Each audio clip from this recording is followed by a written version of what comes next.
Welcome back, everyone. Thank you so much for joining me. The Nintendo Switch has a ton of indie games, but it's hard to know which ones are any good, let alone the very best. And that's why today I'm counting down the 10 best indie games for Nintendo Switch as ranked by their Metacritic score.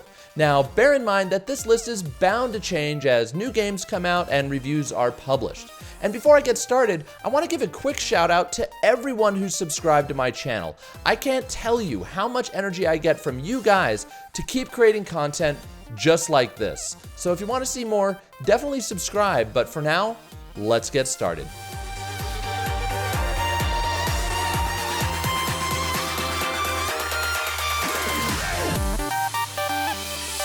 Coming in at number 10 with a Metacritic score of 86 is a little game that wants nothing more than to destroy you over and over and over again. Welcome to Enter the Gungeon, a top-down bullet hell style shooter that has you blasting your way through a dungeon packed with bad guys armed to the teeth. This is a roguelike, meaning if you die, you start over, like completely over. But if you've never played a roguelike, don't let that intimidate you. As you try again and again, you get better and better, and you find yourself getting farther and farther. As with all great roguelikes, the reward is in your progression as a player, but the journey here is made even more fun thanks to a quirky story, hilariously self-aware writing, and procedurally generated levels that make for a completely different experience every time. But the real stars of the show are the diverse and inventive weapons. There are hundreds of guns in this game, and you never know what you're going to get on each playthrough. If you're looking for an old-fashioned, arcade-style challenge that keeps things interesting, well, you found one.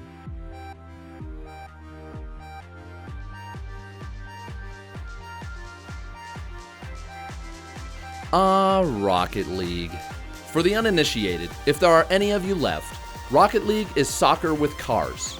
You race around the pitch with up to 8 players and try to knock the oversized ball into your opponent's goal. It's instantly fun for new players, yet still offers a high skill ceiling for longtime veterans, and it excels on the Switch for several reasons.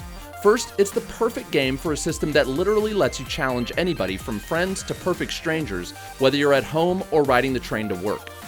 Also, this version comes with Switch-only cars themed after Nintendo franchises like Mario and Metroid. Sure, the graphics aren't as good as on the PC, PS4, and Xbox One, but it's every bit as fun. For multiplayer junkies who've had enough Mario Kart, this is a no-brainer.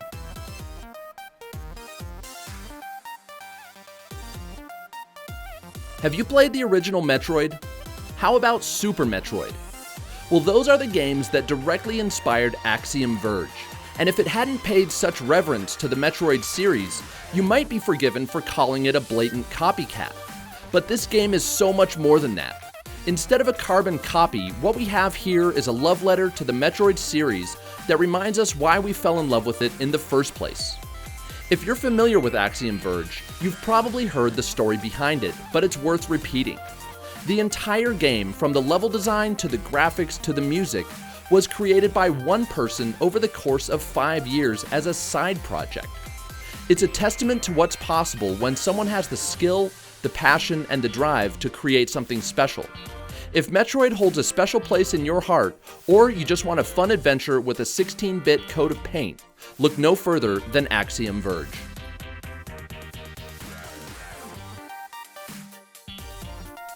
One of the most recent releases on this list, Night in the Woods hit the Nintendo Switch in February 2018 to incredibly positive reviews. This is a side-scrolling adventure that puts you in the shoes of Mae Borowski, an anthropomorphic cat who's returned to her hometown after dropping out of college and is now dealing with the uncertainty of growing up. As you explore the small-town setting, you'll encounter mystery and intrigue, but it's in uncovering the thoughtfully developed characters, including Mae herself, that Night in the Woods really shines. This game tactfully combines genuinely funny comedy with serious adult themes. It's something few games attempt, let alone accomplish to great effect. Gameplay-wise, you'll encounter light platforming, some puzzles, and a few minigames, but for the most part, you'll be chatting it up with the locals. If you're not a fan of the slow pace of traditional adventure games, this might not be for you, but if you love a great interactive story with a lot of heart, definitely pick it up. Like Axiom Verge, Stardew Valley is another fantastic example of what can happen when one talented developer sets out to create the game they'd want to play. For Eric Baroni, that game was a farming sim like Harvest Moon, but better in almost every way. In Stardew Valley, you wake up every day to tend to your farm. Once you've watered your crops, fed the animals, and finished the rest of your routine, you're free to explore. And this is where Stardew Valley turns into more of a full-on life sim than a farming sim. You can make friends, start a romance with the man or woman of your dreams, or explore the underground mines where monsters and loot await. No matter how you spend your time, you're always developing as a character, and as each day passes, your fledgling farm slowly transforms into your pride and joy.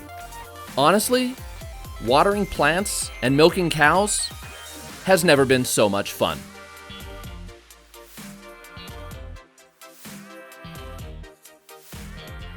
Like many games on this list, Cave Story is not a new game. In fact, it's downright old. It was initially released in 2004 after 5 years of development.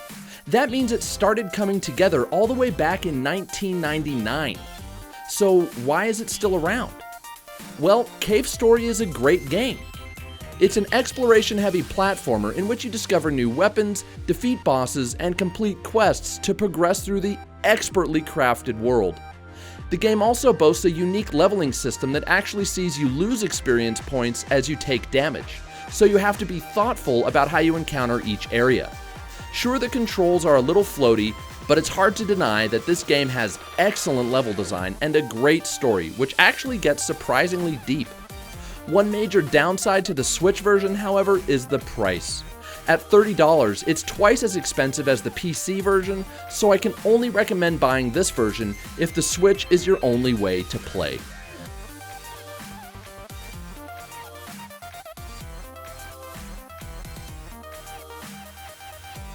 Next on the list is one of my favorite games I've played for any platform, let alone the Nintendo Switch. In Steamworld Dig 2, you do a lot of, well, digging. Seriously, you excavate pretty much the entire game world one block at a time, but it's one of the most addictive video game experiences I've ever had.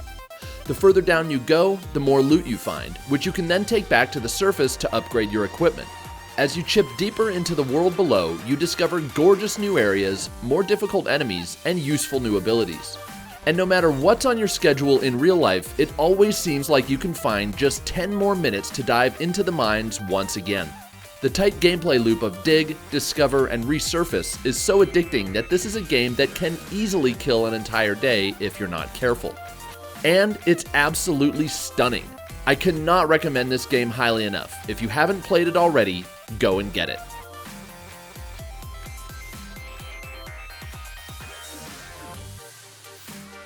Another game in the Steamworld universe, Steamworld Heist, trades the side-scrolling exploration of Steamworld Dig 2 for tactical, turn-based battles. But don't let that turn you off. Just like Steamworld Dig 2, this game is dangerously addictive. Each battle takes place on a procedurally generated spaceship, and it's up to you to carefully take out the enemies and find the loot. The hook is as much in building up your squad of robots as it is in the addictive battles. Each robot has a unique special ability, meaning you'll want to carefully construct your party before you board different spaceships. Plus, you can level up each robot and deck them out with unique armor and weapon loadouts. Best of all, Steamworld Heist doesn't bog you down with overly deep menus and gameplay options, so it's a bit of a unicorn in the strategy genre in that you can pick it up and learn to play without investing too much time.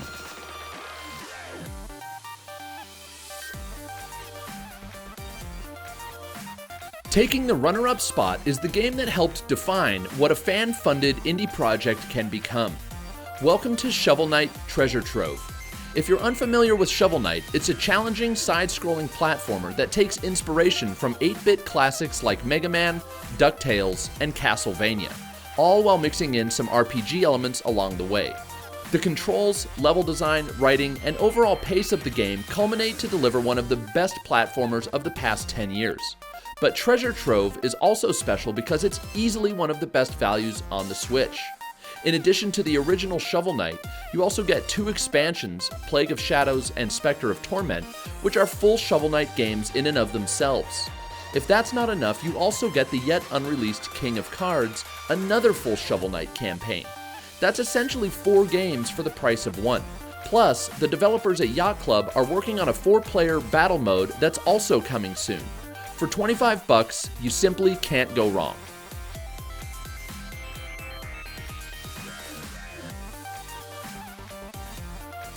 The best reviewed indie game on the Switch is also the 3rd best reviewed game on the entire system, sitting behind only Super Mario Odyssey and The Legend of Zelda Breath of the Wild.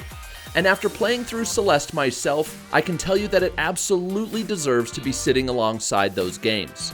Yes, it's challenging, but never have I played a platforming game that so perfectly balances high difficulty with brilliant level design that constantly tempts you to happily try and die again and again and again. But what makes Celeste one of the best games of this generation is the story and how it melds so effectively with the gameplay. The protagonist, Madeline, is a young woman who decides to overcome her inner demons by climbing a mysterious and dangerous mountain. Without getting into the details, her character is so entirely relatable and vulnerable that it's hard not to see yourself in her.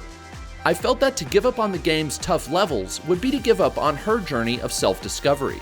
In other words, this game actually makes you feel something.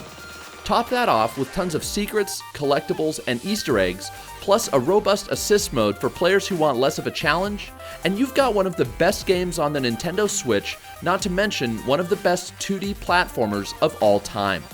For more on Celeste, look for the link to my review in the description below.